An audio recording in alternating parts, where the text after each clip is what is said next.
Big Boss season 9 கோலாகலமா நடந்துகிட்டு இருக்கு. கோலாகலமா இல்ல, நடந்துகிட்டு இருக்கு. தேங்க்யூ. நீ எதுக்கு இங்க வந்தீங்க? கமெண்ட் ரியாக்ஷன் தானே, கொஞ்சம் ஆசையா இருந்துச்சு பண்ணிட்டு போம் அப்படின்ட்டு. ஓகே சரி, நாங்க வாட்ஸ்அப், ஃபேஸ்புக், வேற என்னது, இன்ஸ்டாகிராம், எக்ஸ் தளம், எல்லாத்துலயும் இன்ட்ரெஸ்ட், வேற போட்டோஷாப், எல்லாத்துலயும் தேடி எடுத்த கமெண்ட்ஸ் இருக்கு இல்லையா, அந்த கமெண்ட்ஸ் இப்ப நாங்க ரியாக்ட் பண்ண போறோம். பாரு ஓகே. இவன் ஒரு ஆளு.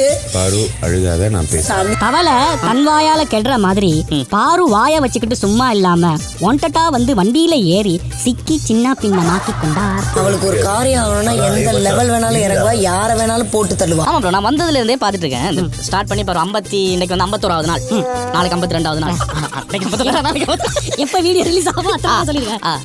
இப்ப வந்து இந்த வீடியோ ஷூட் பண்ணிட்டு இருக்கிற செவ்வாய்க்கிழமை இன்னைக்கு 51வது நாள். இந்த 51வது நாள்ல பாரதி என்ற அவரோட பேர் என்ன, பாரு. ஐயோ பாவம், அவரே கன்ஃபியூஸ் ஆயிட்டாரம்மா. ஒரு 2 வீக்கா தான் அடக்கி வாசிக்கிறாங்க. வந்ததுல ஒரே சத்தம், அந்த வீடு சத்தமா இருந்தது காரணம் அவங்களோட பிளஸும் வாய் தான். என்ன சொன்னா, அவங்க விஜே ஆர்ஜே பேசுறவங்க அடுத்தவங்க வந்து இன்டர்வியூ பண்றதால அவங்களோட மைனஸ் அந்த வாய் தான். ஏங்க இருக்காங்க, அத பிக் பாஸ்ல நாங்க எவ்வளவு கஷ்டம் இல்ல கேட்க முடியல. எங்க பார்த்தாலும் வந்து அவங்களுக்கு பிடிச்ச ஒரு செட்டை வச்சிருவா. எங்க போனாலும் மூக்க நுழைச்சு அந்த அதுக்கு அங்க இருக்கிற ஒரு 30 கேமரா இருக்கா, அந்த அவ்வளவு கேமராலையும் தான் வரணும், எந்த நேரமும் தான் கண்டென்ட் கொடுக்கணும், எல்லா கண்டென்ட்களையும் தான் பூரணும் அப்படின்றத ஓண்டட்டாவே போய் காட்டிட்டு இருக்கிற மாதிரி எங்களுக்கு ஃபீல் ஆகுது. அதாங்க, அப்பதாங்க 4 பேருக்கு தெரியும் விஜய் பார்வதி இருக்காங்க அப்படிங்கிறதுக்காக தான். அவங்க எங்க இருந்தாலும் தெரியும்.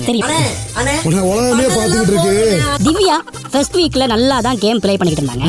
சரியா, இந்த சூரிய கிழவி சாண்ட்ரா மேடையில புகுந்து சூரிய கிழவி பேர் வச்சிட்டீங்க.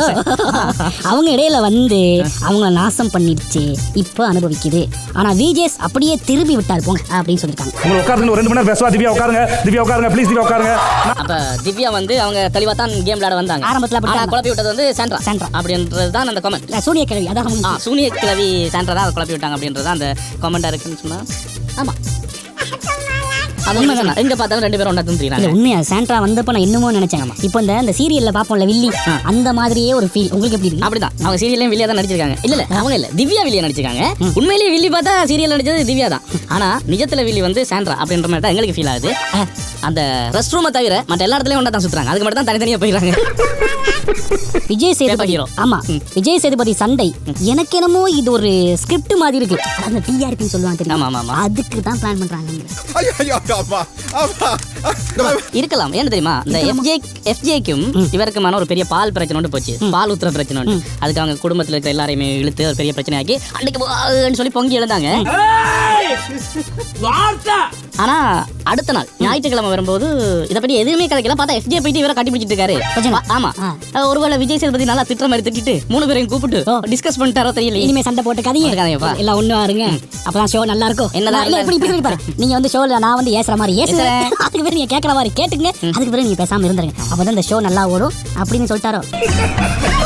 நம்ம இவர் இருக்காரு பிரஜன், அவர் வந்ததுல இருந்து நினைச்சோம் அம்மா அப்புறம் கிளிக்கிறாரு ஃபுல் எனர்ஜியோட வந்து வயல்காட்டுல வந்தாங்க இல்லையா அவங்க 4 பேர். ஆமாமா, அதுல வந்ததுல அமித் வந்து பார்த்தா அவர் வந்து சேஃப்டியா பாட்டுக்கு அமைதியா இருக்காரு, பாகவதர் பாட்டு தான் பாடுறாரு. அதுக்கப்புறம் ஆதி தாளத்துல எப்படி இது செய்யணும் இவருக்கு வினோத்துக்கு சொல்லி இங்கிலீஷ் கிளாஸ் கூட எடுத்தாரு. ஆமா, அவர் பாட்டுக்கு இருக்கு. ஆனா இவங்க 3 பேர் வந்து வந்தப்ப நான் என்னமோ செஞ்சாங்க, நான் ஏதோ பண்ண போறாங்கன்னு நினைச்சா இப்ப அவங்களும் அதே மாதிரி தான் இருக்காங்க. பிரஜின் வந்து விழுந்தா மீசையில மண் ஒட்டக்கூடாதுன்ற கரெக்டர் மாதிரி தான் இருந்தாரு. அதனால தான் என்ன தெரியல, இன்னைக்கு வந்து மீசையை வலிச்சிட்டாரு. அடுத்த கமெண்ட் பாருங்க, விஜய் சேதுபதி அவர்களுக்கு ஒரு மரியாதையுமே கொடுக்கறது இல்ல உள்ள இருக்கவங்க. பிக் பாஸ்க்கு தான் கொடுக்குறாங்க. கமல் சார் இருந்தா இவ்வளவு பேசிருக்கவே முடியாது. கமல் சார் பெஸ்ட் இல்ல, எனக்கு வந்து விஜய் சேதுபதி தான் பெஸ்ட் மாதிரி இருக்கு. ஏன்னு சொன்னா, நம்ம நினைக்கிறது மனசுல நினைக்கிறதெல்லாம் அப்படியே இவனுக்கு கிளிக்கிட்ட வந்துட்டான் அப்படின்னு நம்ம நினைக்கும் போது விஜய் சேதுபதி அதை வந்து செய்யறாரு. இவங்க வந்து கொஞ்சம் ஓவரா சொல்றாங்களே, சின்னத்துல கேமரா கட் பண்ணுவாங்க, இவங்க பாரோட ரியாக்ஷன்ஸ் இப்படி விஜய் சேதுபதி பேசிட்டு இப்படி பாரு நல்லா இல்ல, பாரு அதை பார்க்கவே நல்லா இல்ல, கொஞ்ச நேரம் சும்மா தான் இருங்களேன் அப்படின்ற மாதிரி நான் சொல்றதா இருக்கட்டும். ஓப்பனா கதைக்கிறேன், இதெல்லாம் நம்ம மனசுல இருக்கிறது அப்படியே வெளியில வர மாதிரி இருக்கிறதால எந்த பர்சனல் ஒப்பீனியன் கமலை விட விஜய் சேதுபதி அந்த வரத்தெடுக்கிறாங்க. ஓகே, கமெண்ட்ல சொல்லுங்க யாரு கமலா விஜய் சேதுபதியானே. இன்னொரு விஷயம், அடுத்த சீசன்ல இருந்து விஜய் சேதுபதியை மாத்த வேண்டும். ஏமாந்தவர்களிடம் விஜய் சேதுபதி மிரட்டுகிறார், எதிர்த்து பேசினால் ஓடி விடுகிறார் அப்படிங்கிறார். இது கொஞ்சம் ஆமா அவர்கிட்ட இருக்கிற என்ன மாத்துமா இப்பதான் ஒரு சப்போர்ட்டா பேசுறீங்க. அப்படித்தான் எல்லாமே ஒரே மாதிரி சொல்றீங்களா? இவன் வேற என்னை ரொம்ப டார்ச்சர் பண்றான்டா. இப்போ எனக்கு ஓவரா பிரஜின் அவர் வந்து தூக்கி பிடிக்கிற மாதிரி எனக்கு ஃபீல் ஆகுது. நண்பர்னாலயா? நண்பர்ன்றது அவரே தானே சொல்றாரு, நண்பரெல்லாம் வெளியில வச்சுக்கலாம், வீட்டை வாங்க சாப்பிட, குடும்பத்தோட வாங்க அப்படின்னு கூப்பிடுறாரு. எனக்கு வந்து விஜய் சேதுபதி ஒரு கோவம் இருந்துச்சு. எப்ப அப்படின்னா அந்த கனியும் சாண்ட்ராவும் இருப்பாங்க கேப்டன்ஷிப் இல்ல, ஆமா ஜட்ஜா நம்ம இருப்பாங்க பாத்தீங்களா, ஆமா. அந்த டைம்ல வந்து விஜய் சேதுபதி சொல்லுவாரு, பாவம் பாருங்க சாண்ட்ரா எப்படி பயந்துட்டாங்க பாருங்க ஆ. அப்படின்னு ஓவரா தூக்கி பிடிப்பாரு. அப்ப யோசிப்பேன் என்னடா இது அப்படி மாதிரி ஃபீல் ஆனிச்சு. ஆனா அடுத்த வாரம் வறுத்து விட்டுட்டு தப்பா எடுத்துக்காதீங்க. சில நேரம் எனக்கு சாண்ட்ரா மயங்கி விழுந்தது கூட அது நடிப்பு போல தான் எனக்கு ஃபீல் ஆச்சு. நீங்க எப்படி ஃபீல் பண்றீங்க? ஆமா எனக்கு அப்படிதான் எல்லாரும் கொஞ்சம் ஓவர் தோணுச்சு. ஏன்னா ஏன்னா அந்த வீட்டுல வாழ்றதுக்காக வந்தீங்க, கேமுக்காக வந்தீங்க. அவர் கார்ல போயிட்டு வெளியில போனா அவர் கேம் அவர் முடிஞ்சா அவர் போயிருவாரு. இதுக்கெல்லாம் அழுது கூட்டம் அப்படிலாம் பேசாதீங்க. கமெண்ட்ல வந்து சொல்லுவாங்க அன்புனா என்ன தெரியுமா, காதல்ல என்ன தெரியுமா உங்களுக்கு? 19 காது. ஓ அத்தனை வாட்டி கேட்டேன், எங்க கூட்டின்னு போறீங்க, எங்க கூட்டின்னு போறீங்க. சரி, அதை விடுங்க. பார்வதி தனியாக விளையாடினால் நல்லா இருக்கும். எதுக்கு சொல்றாரு அவர்?